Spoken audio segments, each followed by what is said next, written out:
다이어트에 제일 안 좋은 게 뭔지 아세요? 다이어트 할 때 제일 안 좋은 거는 평생 다이어트를 하는 거예요. 1년 내내 다이어트 하는 게 가장 안 좋은 겁니다. 먹을 거를 주면은 다이어트 중이라고 안 먹겠다고 거절하시는데 진짜 안 주면 삐져요. 그러면서 오늘만 먹겠다고 합니다. 근데 문제는 오늘이 거의 매일이게 문제는. 그러면서 나는 다이어트 중이라고 하는 거예요. 그래서 평생 다이어트 하고 있지만 평생 모습이 안 달라져요. 그래서 어떨 땐 극단적으로 며칠을 굶으면서 살을 빼기도 합니다. 그러면 조금 야위어지죠. 하지만 얼마 되지 않아 자기 모습으로 되돌아옵니다. 그래서 요즘 다이어트 트렌드는 탈 다이어트예요. 다이어트에서 벗어나기. 굶는 것이 아니라 꾸준히 잘 먹어야 된다는 거예요. 우리는 1년 내내 평생을 신앙인으로 살아갑니다. 신앙인으로 살기 위해 주일 미사도 참례하고 매일 기도도 하고 어떤 성당 단체에 참석하기도 합니다. 그런데 삶이 그다지 달라지지 않을 수가 있어요.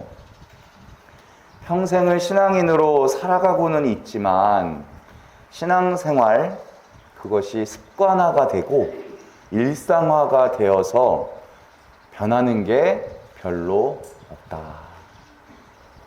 나름대로 희생하고 봉사하고 기도하고 하면서 자기를 비우고 낮추려고 노력도 하지만 뭔가 채워지지 않는 허전한 마음이 있다. 그래서 피정도 가고 성지순례도 다녀오고는 하지만 그게 그때뿐일 때가 많다. 그 기쁨과 감동은 얼마 되지 않아 사라집니다. 불 끄고 촛불 켜고 막 울었는데 형광등을 딱 켜면 기분이 달라져요. 그럴 수가 있다. 하지만 예수님께서는 그래도 낙심하지 말고 꾸준히 기도하시라고 하면서 오늘 유명한 비유를 말씀하세요. 바로 불의한 재판관과 과부의 비유. 영어로는 끈기 있는 과부의 비유예요. 어떤 재판관이냐면 하느님도 두려워하지 않고 사람을 무시하는 재판관이래요. 이래서야 되겠나? 근데 당시의 재판관은 그냥 판결만 내리는 판사가 아니었어요. 그 이상의 의미가 있었으니 재판관은 하느님의 정의를 이 땅에 실현하는 하느님의 대리인이었어요. 솔로몬 임금이 죽고 이제 왕국이 분열됩니다. 그래서 북이스라엘과 남유다 왕국이 생기는데 남유다 왕국의 네 번째 왕이 여호사밧이에요. 굉장히 지혜로운 왕입니다. 재판관들을 임명하면서 아주 중요한 말을 해요. 그대들은 맡은 일을 조심해서 하시오. 사람을 대신해서가 아니라 주님을 대신해서 판결하기 때문이요. 그대들이 판결을 내릴 때에 그분께서 그대들과 함께 계실 것이요. 이제 그대들이 주님을 경외하기를 바라오. 명심하여 일하시오. 주 우리 하느님께는 불의나 차별이나 수레가 있을 수 없소. 여기서 수레라는 것은 뇌물 받는 걸 말해요. 재판관이 누구를 대신해서 재판한다고요? 하느님 대신해서. 재판관은 하느님의 대리인이다. 그러나 그들 중에는 하느님을 조금도 두려워하지 않는 놈들도 있었다. 그러면 그들이 어떻게 재판했을까요? 자기 마음대로 했겠죠. 불이하게 판결하고 한쪽이 치우치게 판결하고 뇌물 받고 판결했을 겁니다. 재판관들이 부패하게 되면 사회가 부패하게 되겠죠. 결과적으로 이 땅에 하느님 정의가 실현되는 것을 오히려 막는 거죠. 그런데 오늘 비유에서 이 불의한 재판관에게 고민이 하나 생겼네. 그 문제가 날마다 찾아와서 못 살게 구는 과부 한 사람이 있는 거예요. 이 과부가 뭔가 억울한 일을 당한 것 같아. 내 원수 사이에서 판결을 내려달래요.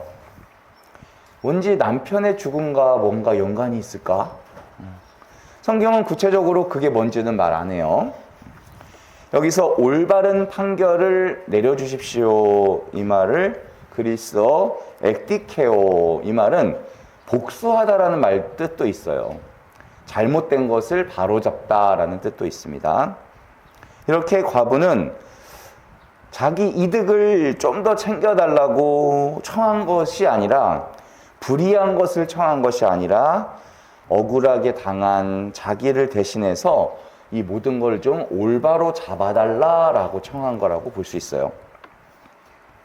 불의한 재판관이니 뇌물 좀 갖다 바치면 말을 들어줄 것 같은데 과부는 그런 형편이 없었어요. 그 당시에.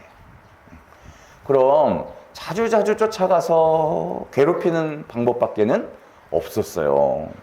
언제까지? 재판관이 내 말 들어줄 때까지.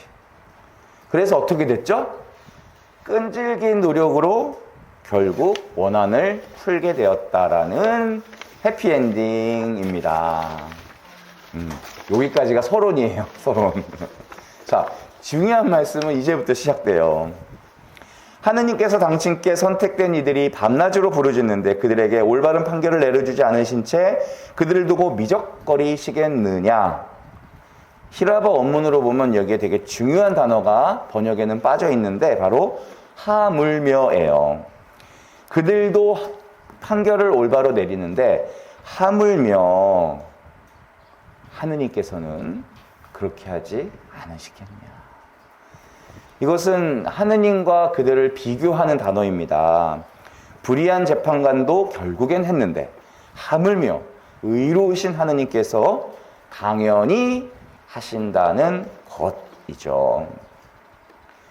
불의한 재판관은 자기 업무 시간에만 일했겠죠. 분명히. 하지만 우리 하느님은 어떠세요? 업무 시간이 따로 정해지지가 않았어요. 밤이고 낮이고 우리를 지켜주고 계시죠. 주님의 백성들은 언제든지 새벽이든 한밤중에든 주님 앞에 나갈 수가 있어요, 없어요? 있죠.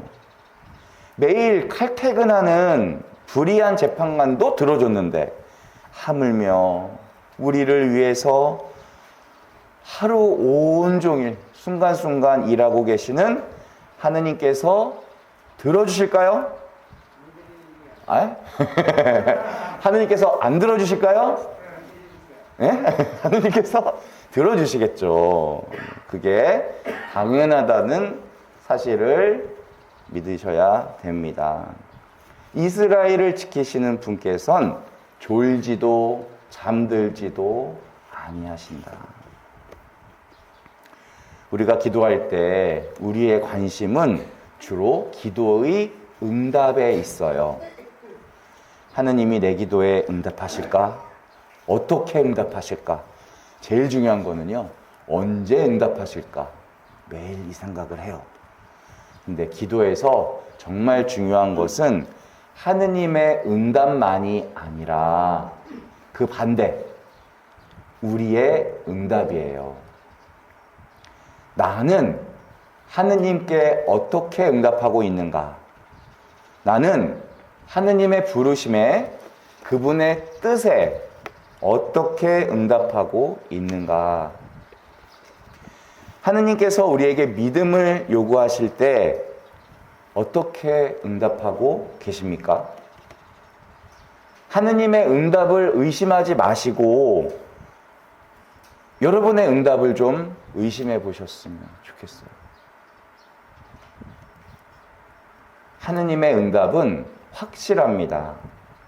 불의한 재판관도 응답했는데 하물며 사랑 자체이신 하느님께서 왜 응답하지 않으시겠어요?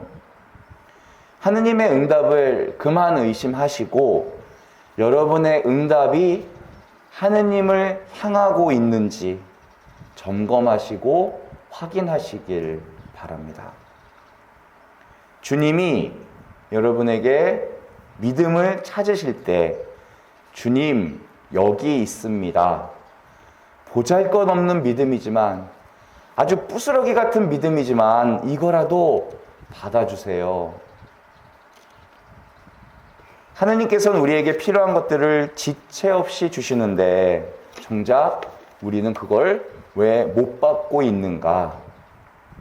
평생 다이어트를 하지만 평생 모습이 달라지지 않는 것은 잘 먹지 못하고 굶고만 있기 때문이에요. 평생을 신앙인으로 살지만 삶이 별로 변하지 않는 것은 하느님께서 주시는 것을 잘 받지 못하고 내가 원하는 것만 고집하고 있기 때문일 겁니다. 믿음은 내가 하느님께 드리는 게 아니라 하느님께서 나에게 주시는 것을 잘 받는 것을 뜻해요. 낙심하지 말고 끊임없이 기도하라 하시는 것은 내 것에 매달려 제풀에 지쳐 포기하지 말고 하느님께서 주시는 사랑을 꾸준하게 잘 받아 먹으라는 의미입니다. 잘 먹는 다이어트처럼 잘 받는 신앙생활 하시기를 기도하겠습니다. 아멘.